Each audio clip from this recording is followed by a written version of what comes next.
आज के इस वीडियो लेक्चर में हम जो चीज़ें डिस्कस करेंगे, एक field force, electric field intensity, electrical intensity due to point charge. ठीक है, इन चीज़ों को हम आज के इस वीडियो लेक्चर में डिस्कस करेंगे। ठीक है, इनको डिस्कस करने से पहले हम कुछ बातें जो हैं वो जान लेते हैं।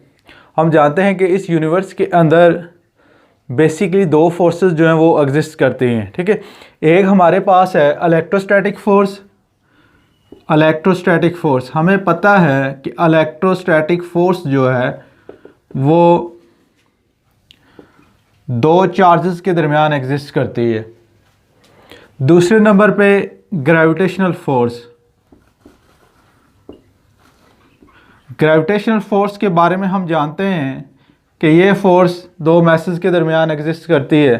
ठीक है, अब हमारे पास जो है ये दो फोर्सेस जो हैं इनको तो हम जानते हैं कि एक इलेक्ट्रोस्टैटिक फोर्स है, एक ग्रेविटेशनल फोर्स है, लेकिन हम ये नहीं जानते कि इन फोर्सेस का ओरिजिन क्या है, ये कहाँ से आई हैं। ठीक है, इसलिए फिर हम क्या करते हैं, इलेक्ट्रोस्टैटिक फोर्स को और ग्रेविटेशनल फोर्स जो है इन दोनों को हम बेसिक फोर्सेस ऑफ नेचर जो है वो मान लेते हैं। हम कहते हैं कि ये दोनों फोर्सेस जो हैं ये नेचर के अंदर या यूनिवर्स के अंदर ये क्या है, बेसिक हैं। बाकी तमाम फोर्सेस जो हैं वो इन्हीं से मिलके बनी हैं। ठीक है, उसके बाद फील्ड फोर्स जो है वो कौन सी फोर्सेस होती हैं? फील्ड फोर्स आपके पास ऐसी फोर्सेस होती हैं जो फील्ड की मदद से किसी दूसरे बॉडी या जिस्म पे फोर्स लगाती हैं। ठीक है, किसी भी बॉडी या जिस्म पे फोर्स हम दो तरीक़ों से लगा सकते हैं।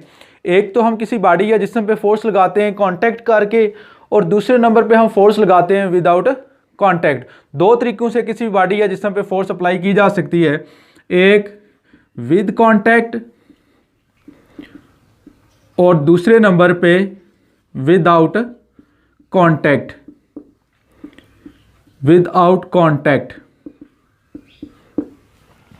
अब विद कांटेक्ट, फर्ज कर लें इस वाइट बोर्ड पे मैं फोर्स लगाता हूं अपने हैंड से, तो मैंने इसके साथ क्या किया है, कांटेक्ट किया है। लेकिन हम नेचर के अंदर कुछ फोर्सेस ऐसे देखते हैं जो विदाउट कांटेक्ट जो है वो दूसरे बॉडी या जिस्म पे अप्लाई होती हैं। जैसे ये मार्कर है मेरे पास, इस मार्कर को मैं यहाँ से ड्रॉप करता हूँ तो ये सीधा अर्थ पे जाके गिरेगा। ठीक है, अब अर्थ इस पे फोर्स लगा रही है। ठीक है, फोर्स लगाने के लिए अर्थ जो है वो यहाँ तक नहीं आई कि इसको खींच के नीचे ले आए, बल्कि वो विदाउट कांटेक्ट इस पे फोर्स लगा रही है। ठीक है, इसी तरह एक चार्ज जो है वो दूसरे चार्ज पे फोर्स लगाता है, वो भी क्या करता है, विदाउट एनी कांटेक्ट ही दूसरे चार्ज पे फोर्स लगाता है। इस तरह की फोर्सेस जो विदाउट एनी कांटेक्ट दूसरे बॉडी या जिस्म पे अप्लाई होती हैं, ठीक है, उन्हें हम क्या कहते हैं, ये फील्ड फोर्सेस हैं।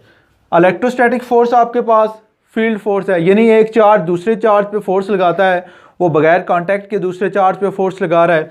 ग्रेविटेशनल फोर्स जो है वो आपके पास एक फील्ड फोर्स है, ये भी विदाउट एनी कांटेक्ट जो है वो दूसरे बॉडी या जिस्म पे अप्लाई होती है। हम क्या कहते हैं कि चार्जेस जो हैं वो क्या करते हैं, अपने इर्द गिर्द क्या करते हैं, वो फील्ड पैदा कर लेते हैं।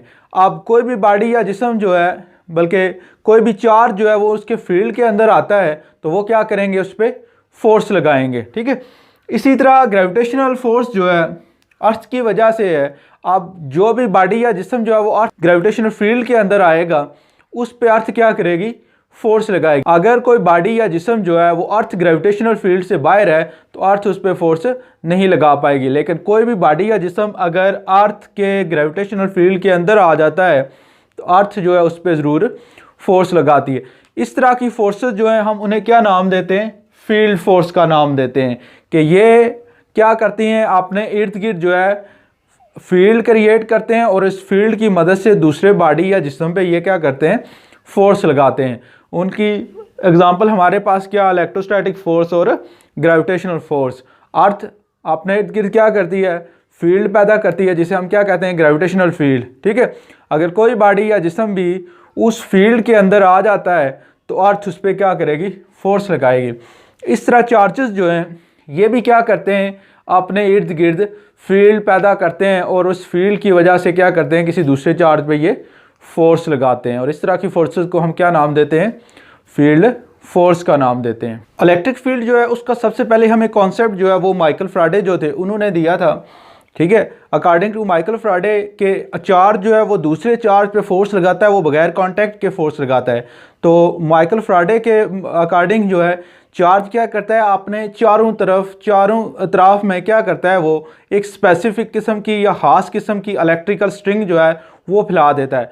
अब जो भी चार्ज जो है उस फील्ड के अंदर आता है तो चार्ज क्या करेगा, उस दूसरे चार्ज पे फोर्स लगाएगा। ठीक है। अगर हमने क्या कर रहा है, किसी जगह पे या किसी स्पेस के अंदर किसी भी पॉइंट पे आपने टेस्ट करना है कि वहाँ पे इलेक्ट्रिक फील्ड है या नहीं है, तो हम क्या करते हैं, वहाँ पे एक चार्ज जो है उसको प्लेस कर देते हैं।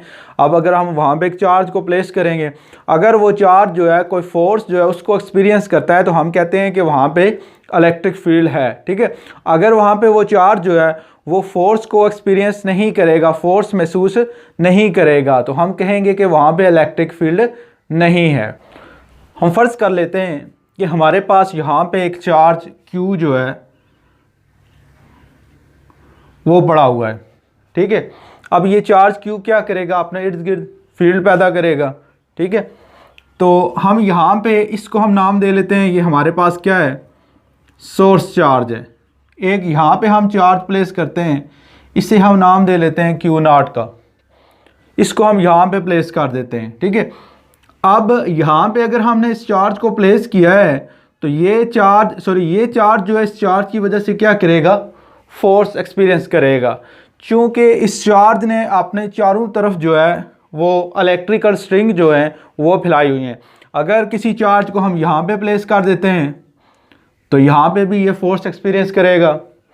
यहाँ पे किसी चार्ज को हम प्लेस कर देते हैं तो यहाँ पे भी ये फोर्स एक्सपीरियंस करेगा।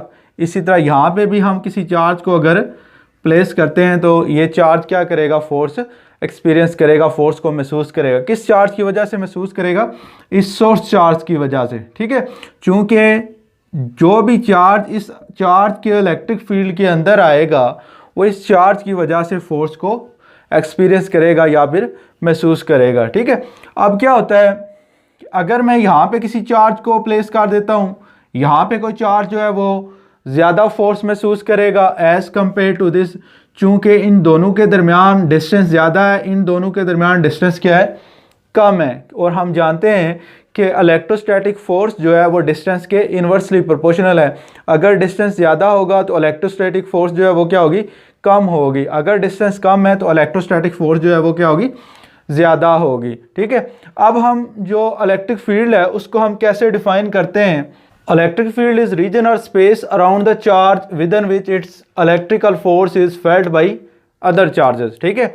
इस चार्ज के इर्द गिर्द क्या है, ये कोई रीजन है या स्पेस है जिसके अंदर अगर आप किसी दूसरे चार्ज को प्लेस करेंगे तो वो चार्ज क्या करेगा, इस चार्ज की वजह से फोर्स जो है उसको एक्सपीरियंस करेगा या फिर महसूस करेगा। और हम ये बात जानते हैं कि दो चार्जेस जो हैं वो एक दूसरे के साथ इंटरेक्ट करते हैं, एक दूसरे पे फोर्स लगाते हैं। इस तरह किसी भी चार्ज के फील्ड के अंदर अगर आप किसी दूसरे चार्ज को लेके आते हैं तो वो चार्ज जो है उस चार्ज के इलेक्ट्रिकल फील्ड की वजह से फोर्स एक्सपीरियंस करता है। अगर हमने किसी पॉइंट पे या किसी स्पेस के अंदर जो है हमने क्या करना है, मालूम करना है कि आया वहाँ पे इलेक्ट्रिक फील्ड है या नहीं है, तो वहाँ पे हम क्या करते हैं, फिर एक टेस्ट चार्ज जो है उसको प्लेस कर देते हैं और उसकी मदद से हम देखते हैं कि वहाँ पे फील्ड है या नहीं है। अगर वो चार्ज जो है, टेस्ट चार्ज जो है वो फोर्स को महसूस करेगा, उस पर फोर्स अप्लाई होगी, तो हम कहेंगे कि वहाँ पे इलेक्ट्रिक फील्ड है।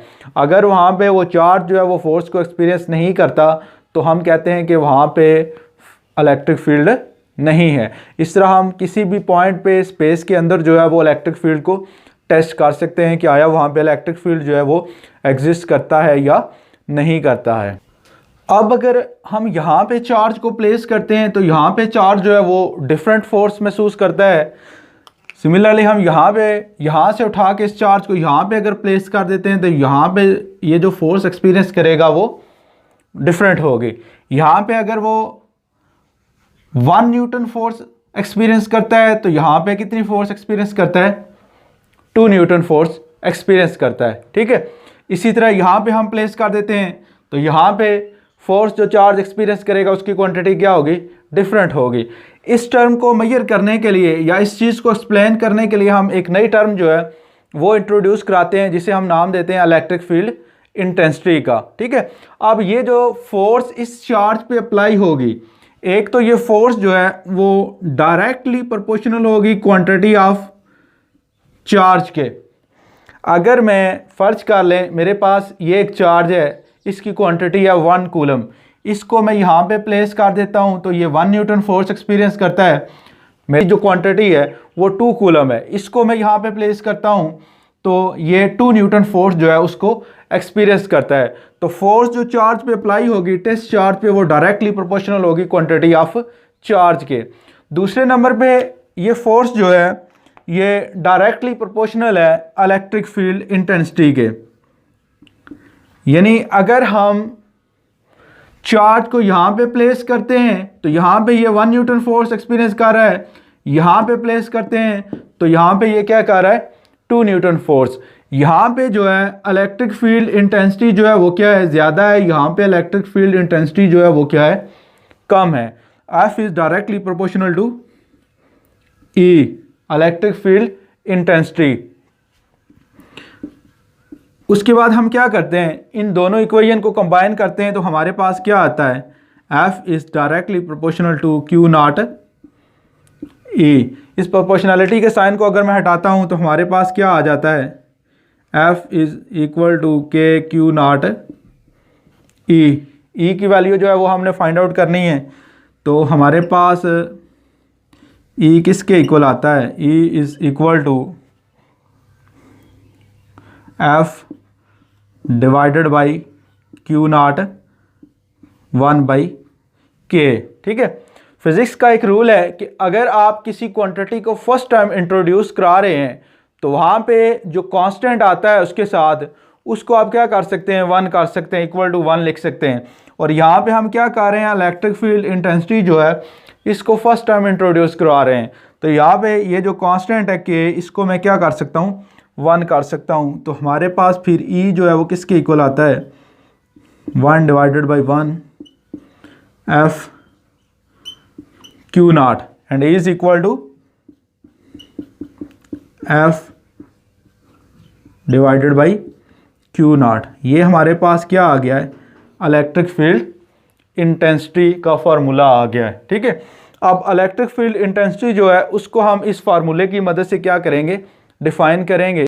इलेक्ट्रिक फील्ड इंटेंसिटी जो है इसको हम डिफाइन करेंगे। The electric field intensity at a point is defined as force experienced by a unit positive test charge placed at that point. ठीक है, इलेक्ट्रिक फील्ड इंटेंसिटी हमें क्या बताती है कि किस पॉइंट पे चार्ज जो है वो फोर्स को ज़्यादा एक्सपीरियंस करेगा और किस पॉइंट पे फोर्स जो है उसको कम एक्सपीरियंस करेगा। यानी किस पॉइंट पे फोर्स जो है वो ज़्यादा होगी और किस पॉइंट पे फोर्स जो है वो कम होगी। ये बात हमें कौन सी चीज़ बताती है, कौन सी टर्म बताती है, इलेक्ट्रिक फील्ड इंटेंसिटी बताती है। अब हमारे पास इलेक्ट्रिक फील्ड इंटेंसिटी जो है उसका फार्मूला क्या है, electric field intensity is equal to F divided by Q naught. ठीक है, इलेक्ट्रिक फील्ड इंटेंसिटी के अंदर यहाँ पे आपके पास ये जो फोर्स है ये क्या एक वेक्टर क्वांटिटी है। ठीक है, और चार्ज जो है वो एक स्केलर क्वांटिटी है। चूँकि फोर्स एक वेक्टर क्वांटिटी है तो डेफिनेटली इलेक्ट्रिक फील्ड इंटेंसिटी जो है वो भी क्या होगी एक वेक्टर क्वांटिटी होगी। अब इलेक्ट्रिक फील्ड इंटेंसिटी जो है इसकी डायरेक्शन क्या होगी, इसकी डायरेक्शन वही होगी जो इस फोर्स की डायरेक्शन होगी। ठीक है, दूसरे नंबर पे इसका यूनिट हमारे पास क्या आता है, electric field intensity is equal to force का यूनिट हमारे पास न्यूटन है और चार्ज का यूनिट जो है वो हमारे पास क्या है कूलम है। तो इलेक्ट्रिक फील्ड इंटेंसिटी जो है इसका यूनिट हमारे पास क्या आ जाता है न्यूटन पर कूलम। ये इसका हमारे पास यूनिट आ जाता है। इस तरह जो है इलेक्ट्रिक फील्ड इंटेंसिटी जो है ये हमारे पास कंप्लीट होता है। अब नेक्स्ट हम देखते हैं electric field due to a point charge या electric field intensity due to a point charge. Electric field intensity in terms of test charge हमारे पास किसके इक्वल आई है, E is equal to F divided by Q naught. ठीक है, अब हमें पता है यहाँ से F किसके इक्वल आएगा, F is equal to QE के इक्वल आएगा। अब हमें पता है ये भी चार्ज है ये भी चार्ज है, ये दोनों चार्ज जो एक दूसरे पे क्या करते हैं फोर्स लगाते हैं और इस फोर्स को हम कूलम लॉ जो है या इलेक्ट्रोस्टैटिक लॉ की मदद से क्या कर सकते हैं, कैलकुलेट कर सकते हैं। वो हमारे पास किसके इक्वल आता है, F is equal to capital Q naught, यहाँ पे कांस्टेंट जो है उसकी वैल्यू और दोनों के दरमियान जो डिस्टेंस है आर स्क्वायर। ठीक है, किसी पॉइंट की वजह से हमने क्या करना है, इलेक्ट्रिक फील्ड इंटेंसिटी जो है उसको फाइंड आउट करना है। हमारे पास फोर्स जो है in term of test charge जो है इसके इक्वल है, और जबकि इलेक्ट्रोस्टैटिक लॉ या कूलम लॉ की मदद से इन दो चार्जेस के दरमियान जो फोर्स हम फाइंड आउट करेंगे वो इस फार्मूले की मदद से हम फाइंड आउट करेंगे। तो अब हम क्या करते हैं, इस इक्वेशन 1 और इक्वेशन 2 जो है इन दोनों को क्या करते हैं, कंपेयर कर लेते हैं। तो हमारे पास क्या आता है, Q naught E is equal to 1/4 pi epsilon naught क्या हो, Q naught divided by R square. Q naught के साथ Q नॉट क्या हो जाएगा, कैंसिल हो जाएगा। तो बाकी आपके पास क्या बचेगा, electric field intensity is equal to 1/4 pi epsilon naught capital Q over r square. ये हमारे पास क्या आ गया, electric field intensity due to point charge. Electric field intensity due to point charge हमारे पास किसके इक्वल आई है, 1/4 pi epsilon naught Q over r square. ठीक है, in term of source charge. ठीक है, और जबकि in term of test charge हमारे पास ये किसके इक्वल है, in term of source charge, जबकि in term of test charge हमारे पास ये किसके इक्वल है, E is equal to F divided by Q naught. इस तरह हम क्या कर सकते हैं, किसी पॉइंट चार्ज की वजह से इलेक्ट्रिक फील्ड इंटेंसिटी जो है उसको फाइंड आउट कर सकते हैं।